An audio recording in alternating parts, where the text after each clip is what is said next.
দোস্তল থেকে শুকরিয়া আদায় করি আলহামদুলিল্লাহ। আমরা একবার আলহামদুলিল্লাহ বললাম, বলতেছি একবার আলহামদুলিল্লাহ বলার কারণে আল্লাহ রাব্বুল আলামিন ওই বান্দার জন্য 1,01,03,00,000 সওয়াব দিয়ে দেন। এই যে একবার সুবহানাল্লাহ বললাম, এই সুবহানাল্লাহ বলার কারণে আল্লাহ তাআলা জান্নাতে ওই বান্দার জন্য একটি গাছ রোপণ করে দেন। মুহতারাম হাজিরিন, আল্লাহ রাব্বুল আলামিন এই মানব জাতিকে এত ভালোবাসেন, এত মহব্বত করেন। সাহাবা ইকরামগণ আরজ করিলেন, ইয়া রাসূলুল্লাহ, আমি একটি খেজুরের বাগান বানাইতে চাই। হুজুর সাল্লাল্লাহু আলাইহি সাল্লাম বললেন, আমি কি এর চাইতে উত্তম বাগানের কি তোমার প্রয়োজন, উত্তম বাগানের কি সুসংবাদ দিব? হুজুর সাল্লাল্লাহু আলাইহি সাল্লাম বললেন যে তুমি একবার সুবহানাল্লাহ বলো, এর বিনিময়ে আল্লাহ তোমার জান্নাতে একটি গাছ লাগাই দিবেন। এবং এক একটি গাছের ছায়া, এক একটি গাছের পাতা এত দূরত্ব হবে যে 500 বছর যদি একটা তেজি ঘোড়া চলতে থাকে, সেই গাছের ছায়া শেষ করতে পারবে না। আমরা সবাই থাকার প্রয়োজন রয়েছে। আমরা সামান্য কিছু সময় ঘরে থাকার জন্য যদি বলা হয় যে আচ্ছা ঘর মানে কি, যেখানে বাইরে থেকে ও দেখতে পারবে না, বা সেরকম একটা পলিথিন দিয়ে একটা ঘর বানাই দিলাম, আপনারা কেউ থাকতে চাইবেন না। সবাই চাইবেন আমি ওই ঘরে থাকবো যে ঘরে চৌকি থাকবে, খাট থাকবে, বসার জায়গা থাকবে, নিত্য প্রয়োজনীয় জিনিসগুলো সেখানে হাতের নাগালে থাকবে। তো আমি আমার ঘর কিন্তু একদিনে সাজাইতে পারি।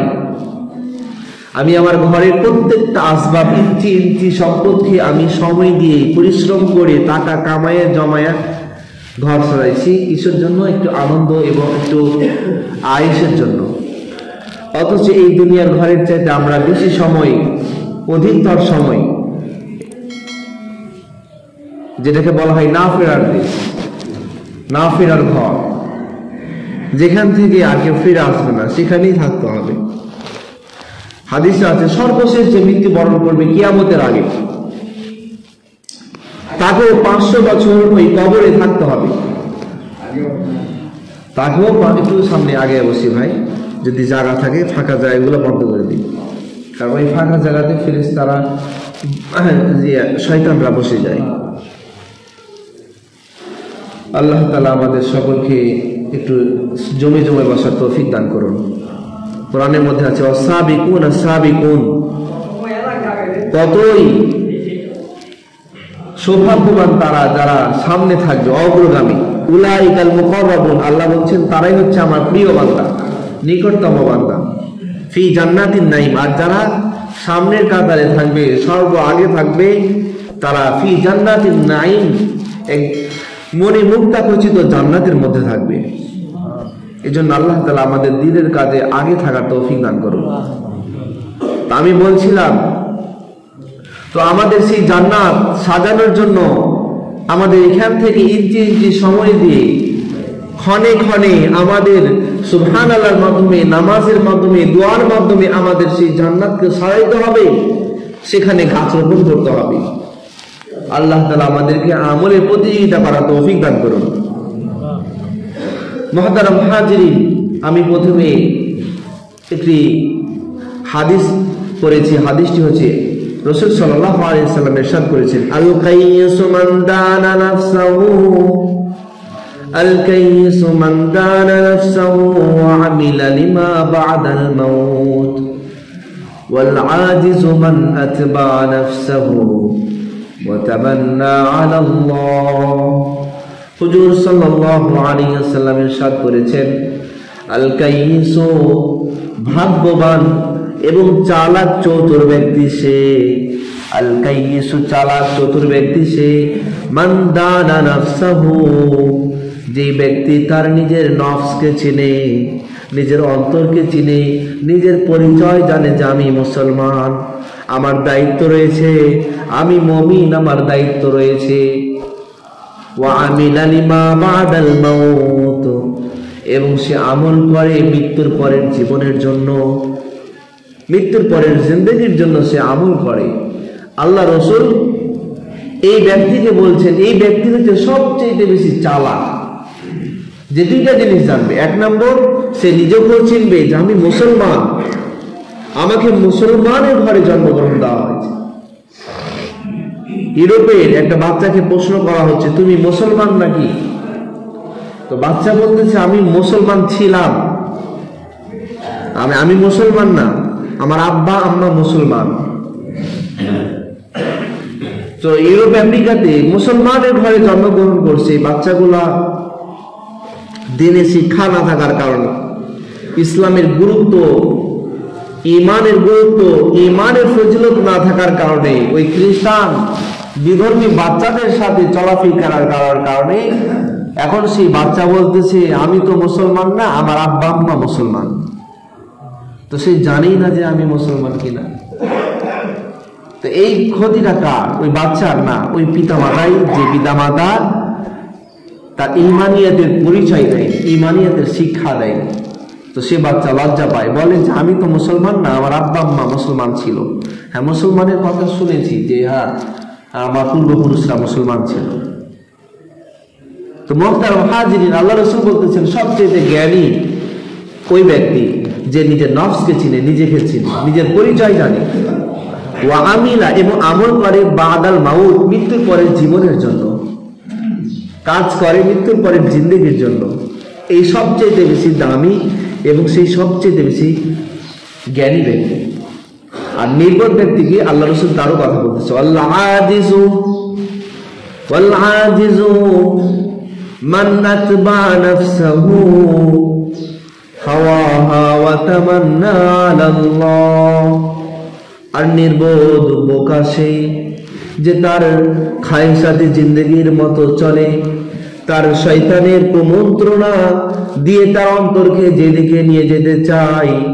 তুমি এখন যাও বাজারে গল্প করো, তুমি এখন যাও রাস্তার সেই পাশে তোমার কিছু বন্ধু গল্প করতেছে, আড্ডা দিতেছে, সেখানে আড্ডা দাও। তুমি অমুক জায়গায় চলে যাও, সেখানে সিনেমা চলতেছে, সিনেমা তুমি দেখো। শয়তান কুমন্ত্রণা দিতেছে, আর সেই ক্রমোন্নয়না অনুযায়ী, শয়তানের পথ অনুযায়ী সে অবলম্বন করে তার জীবনকে ধ্বংস করে ফেলতেছে।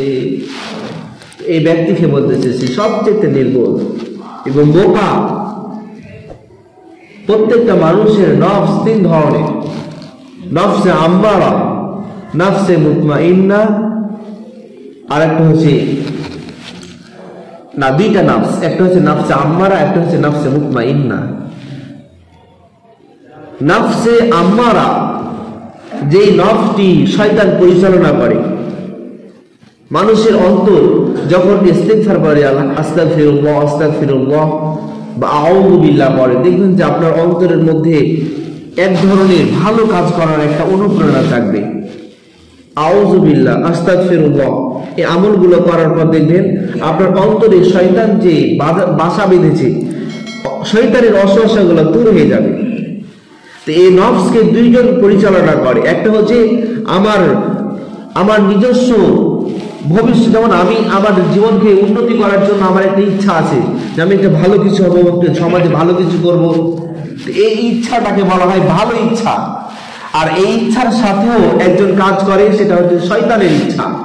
এই শয়তান কিন্তু মানুষের রগ উপশিরায় পর্যন্ত পৌঁছে যায় এবং অন্তর পর্যন্ত সে বাসা বাঁধে। তো যখন একটা বান্দা চায় আমি ভালো কাজ করতে যাব, আমি নামাজ পড়বো, আমি ভালো কিছু করব, আমি আমার পিতা মাতার উপকার করব, আমি আমার সমাজের সাথে ভালোভাবে চলবো, আমি আমার আত্মীয় স্বজনকে আজকে মেহমানদারি করাবো, তো পাশ দিয়ে শয়তান কিন্তু ক্রমন্ত্রণা দিতে থাকে যে আমার এই বান্দা যাতে সে জান্নাতের পথে এবং ভালো কাজের দিকে অগ্রসর না হইতে পারে। প্রত্যেকটা মানুষের নফস দুই প্রকারে ভাগ করেছেন সকল মুফাসসিরিন ইকরামগণ। এক নম্বর হচ্ছে নফসে আম্মারা, একটা হচ্ছে নফসে মুতমাইন্না।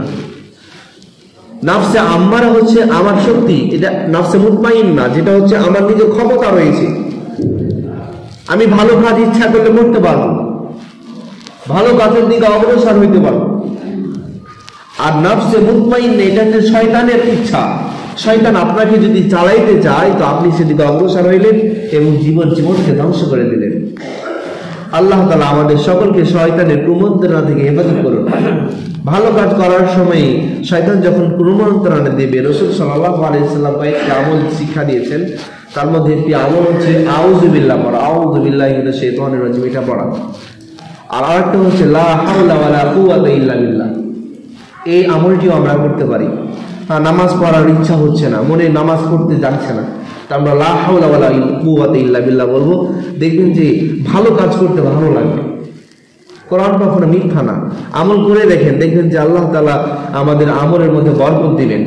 তো লা হাওলা ওয়ালা কুওয়াতা ইল্লা বিল্লাহ অর্থ হচ্ছে লা হাওলা ওয়ালা কুওয়াতা ইল্লা বিল্লাহ, এর অর্থ হচ্ছে লা হাওলা আনিল মাসিয়াহ ওয়ালা কুওয়াতুন আলা তাআহ, যে ইবাদত করার ক্ষমতা আমার নেই, লা হাওলা কোনো হাইল নেই, কোনো শক্তি নেই, ওয়ালা কুওয়াতা এবং কোনো প্রকারের যোগ্যতাও নেই, ইল্লা বিল্লাহ তবে আল্লাহর সাহায্য ছাড়া। হে আল্লাহ, আপনার সাহায্য ছাড়া ভালো কাজ করারও আমার যোগ্যতা নেই এবং খারাপ কাজ থেকে বিরত থাকারও শক্তি নেই, তবে আপনার সাহায্য ছাড়া। এটার অর্থ। আল্লাহ তাআলা আমাদেরকে ইহার উপর আমল করা তৌফিক দান করুন। তো এখানে রাসূল সাল্লাল্লাহু আলাইহি ওয়াসাল্লাম বলতেছে নির্বোধ সে মান আতবাআ নাফসাহু, যে তার নিজের নফসকে শয়তানের প্রবৃত্তি অনুযায়ী সে তার জীবনকে পরিচালনা করলো। যখন যেটা মনে আইলো, দোস্ত চল আজকে আমরা একটু অমুক স্কুলের পাশে দাঁড়াই, কয়েকটা বান্ধবী আসবে, তো শয়তান যাচ্ছে আর আমি চলে যাচ্ছি, আমার জীবনকে আমি ধ্বংস করে দিলাম, আমার চরিত্রকে আমি ধ্বংস করে দিলাম। আর নির্বোধের আরেকটা পরিচয় হয়েছে ও আমি লালিমা ওয়া তামান্না আলাল্লাহ, যে নির্বোধের আরেকটা পরিচয় হচ্ছে যে সে খারাপ কাজ করবে, অন্যায় কাজ করবে, পাশাপাশি সে আশাও রাখবে যে আমি হয়তো জান্নাত পাবো, আমি হয়তো ভালো কিছু পাবো, আমার ভালো সফলতা আসবে। সে মনে বসে থাকে এগুলা করতেছি, কিছুদিন আমি নিজের মন মতন চলে ফেলি, আমি আমার বাপের টাকা আছে, সম্পদ আছে, খরচ করি আর নিজের ইচ্ছা মতন ঘুরি, আমার ভবিষ্যৎ ভালো হয়ে যাবে আশা করি, তখন ঠিক করে ফেলবো। যখন আমি কর্মে লাগবো তখন আমি আমার জীবনকে ঠিক করে ফেলবো। তো আল্লাহ রাসূল বলছেন সে হচ্ছে বোকা, যে বর্তমান জীবনকে সে খেলতামাশায় ধ্বংস করে ফেলতেছে আর ভবিষ্যতের জন্য আশা করতেছে আমি বড় কিছু হবো, বড় কিছু করবো। তো আল্লাহ রাসূল এই দুই ব্যক্তিকে বোকা বলছেন। এক নম্বর, যে নিজের পরিচয় জানে না, নিজের ব্যাপারে সে নিজেকে চিনে না এবং শয়তানের চাহিদা মতো সে জীবনকে পরিচালনা করে এবং সে ভবিষ্যতের জন্য চিন্তা করে আমি ভবিষ্যতে অনেক বড় কিছু হবো, ভালো কিছু করবো, এখন খেলতামাশায় জীবনকে ধ্বংস করে দিই। আল্লাহ তাআলা আমাদের সকলকে এই হাদিসের উপর আমল করার তৌফিক দান করুন। মুহতারাম হাজিরিন, আমার দোস্ত, আমার বন্ধু যার সাথে হবে, আমার ভালোবাসা যার সাথে হবে, আমার চরিত্র তেমন হবে। শেখ সাদু রহমাতুল্লাহ আলাইহি একটা শেরের মধ্যে বলেছেন যে যদি কোনো ব্যক্তিকে যাচাই করতে যাও এই ব্যক্তিটি কি আসলে ভদ্র, সে কি ভালো কিনা, তো তার বন্ধুর দিকে দেখো। আমার বন্ধুরা যদি ভালো হয় আমিও ভালো হব, সৎসঙ্গে স্বর্গবাস, অসৎসঙ্গে সর্বনাশ। আমার চলাফেরা, আমার উঠা বসা যদি ভালোদের সাথে হয় তো আমার চরিত্র আখলাকও ভালো হবে, আর আমার সঙ্গ যদি খারাপদের সাথে হয় তো আমার চরিত্র খারাপ হবে। আমি যদি মদখোরের সাথে উঠা বসা করি, যদি আমি ভালো হই, একদিন না একদিন আমিও মদখোরের উপর আত্মীত হয়ে যাব। আমি যদি একজন জেনাকারীর সাথে চলাফেরা করি, আমিও একদিন না একদিন শয়তানের কুমন্ত্রণায় পড়ে জেনার বশে আসক্ত হয়ে যাব। আমি যদি চোরের সাথে চলাফেরা করি, একদিন না একদিন সেই চোরের কুমন্ত্রণাও আমার অন্তরের মধ্যে কাজ করবে, তখন আমিও আমার জীবনকে খারাপ কাজে ব্যয় করে দিব। আর আমার সম্পর্ক, আমার ভালোবাসা, আমার মহাব্বত যদি একজন নেককার বান্দার সাথে হয়, একজন ভালো বন্ধুর সাথে হয়, একজন নামাজি বন্ধুর সাথে হয়, একজন আল্লাহওয়ালা, একজন সমাজে ভালো ছেলের সাথে যদি আমার সম্পর্ক ভালো হয়, আজকাল আমি যদিও খারাপ হই না কেন, একদিন দুই দিন আমাকে লজ্জা লাগবে, তৃতীয় দিন সেই বন্ধুকে বলবো দোস্ত চলো আমিও তোমার সাথে নামাজে যাব, আমিও ভালো কাজ করব, আমিও ভালো পথে চলবো। তোমার এত সুনাম, সমাজে তোমাকে সবাই মহব্বত করছে আর আমাকে সবাই তিরস্কার করছে। তো আমার সম্পর্ক, আমার ভালোবাসা যদি ভালোর সাথে হয় তো আমার হাসরও ভালোদের সাথে হবে। আল্লাহ রাসূল সেটাই বলতেছেন, যে ব্যক্তি যাকে মহব্বত করে, হশরা ইয়াউমাল কিয়ামা, কিয়ামতের দিন আল্লাহ তাআলা তাকে তার সাথে কিয়ামতের দিন উঠাইবেন। আমার ভালোবাসা যদি বিঘাতীদের সাথে হয়, আমার সম্পর্ক যদি খ্রিস্টানদের সাথে হয়, আমার সম্পর্ক যদি খারাপ সম্প্রদায়ের সাথে হয়, তো আল্লাহ তাআলা কিয়ামতের দিন আমাদেরকে খারাপদের কাতারে উঠাইবেন। আর আমার সম্পর্ক যদি রাসূলের সাথে হয়, আমার সম্পর্ক যদি নেককারদের সাথে হয়, ভালো বান্দাদের সাথে হয়, ভালো বন্ধুদের সাথে হয়, তো আমার সম্পর্ক ভালো হয়ে যাবে।